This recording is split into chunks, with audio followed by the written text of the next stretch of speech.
PlayStation 5 Pro, 16.7 teraflops GPU, compute confirmed. Very different from the leaked specs.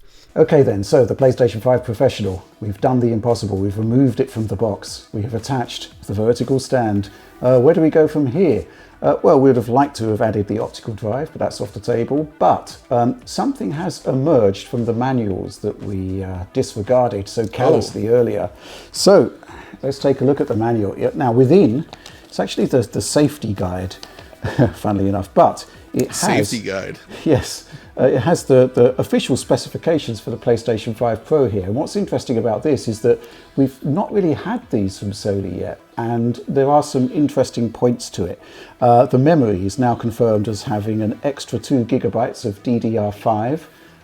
So we know from the leaks that there was something like 1.2, 1.3 gigabytes of extra memory available to developers. So I reckon they're shunting maybe system level functions to this other memory, giving the faster memory to the games. That's interesting. Also interesting is that maximum power output is now rated for 390 watts. That's not actually going to be how much power the games take to run. It's kind of like just total capacity of the power supply. But it is actually quite low, bearing in mind that the PlayStation 5 Slim is 340 watts for the digital edition. So yeah, obviously this machine has more performance, it's going to require more power. But here's the thing that's quite interesting from my perspective. It says here that the graphics side of things is rated for 16.7 teraflops. Now, John, the leaked specifications were talking about 33.5. So there's a disparity there, and it makes me wonder whether there's other bits of information which were probably incorrect in those leaks. What do you think? Right. It does seem that way, doesn't it? That's very interesting, actually, because we haven't actually seen that specific number, and I think the teraflop wars are over at this point, where now there are other factors that determine the overall system performance level. But it is funny, if you kind of Atari Jaguar style do the math, they've essentially bolted on an Xbox One X worth of teraflops onto the PS5. Resulting in this machine, like that. Right? Like that's what they've done here, essentially. Yep. And it just, I think it's interesting that it's now been relegated to like this little bit of manual, and it's no longer part of the marketing or anything like that. And it just kind of shows that it's not really that important anymore.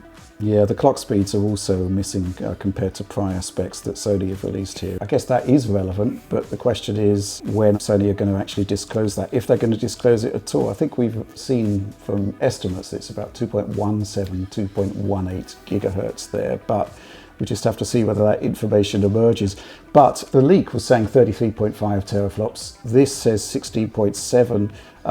It seems to me that an RDNA 3 feature, dual issue FP32, which isn't particularly relevant for gaming performance, isn't actually a feature of the PlayStation 5 Pro GPU.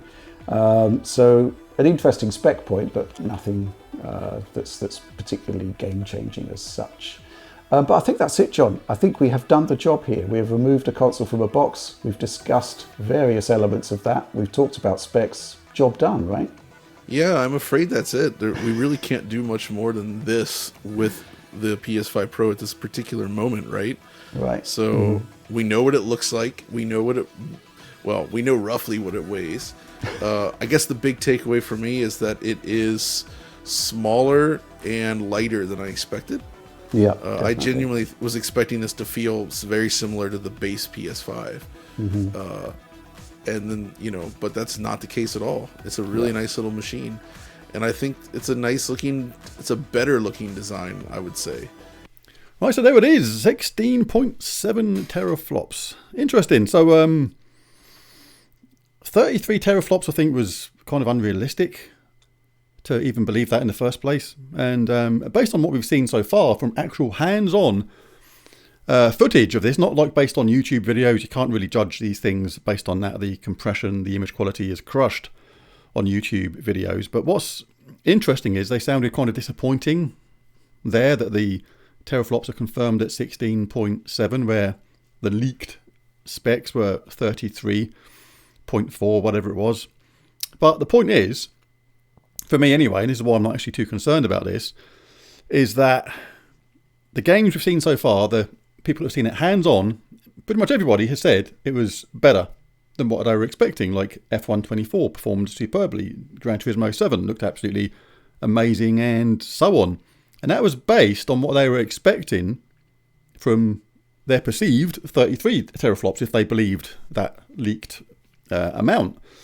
So the fact that it turns out to be 16.7, to me, in a way, is neither here nor there, because, like I say, that might have been Sony's perceived idea of what raw power you would need in teraflops to equal what it's doing with all the addition of the ray tracing chip, the PSSR, and all the rest of it. So, I don't know. We never know where these leaks come from. I'd be really surprised if it was from Sony themselves doing it on purpose for marketing reasons, because it doesn't do you any good in the long run. Because when the truth comes out, people go absolutely wild and just like call you all sorts of names. So I don't think Sony would have been particularly to blame for that one. But hey, we never know. It was leaked at 33, but it turned out to be 16.7. It's like, it's neither here nor there to me. I've seen how the games look. I know about the SSD size and all those other things that benefit me. So I'm still happy. I'll be receiving mine tomorrow. I'll be doing a unboxing on that and then more after that. And still looking forward to it. But leaks are always going to be leaks, and they're going to be sometimes wildly wrong. I mean, you could have the next Xbox or the next PlayStation leaked specs at like 200 teraflops. Does it mean it's real?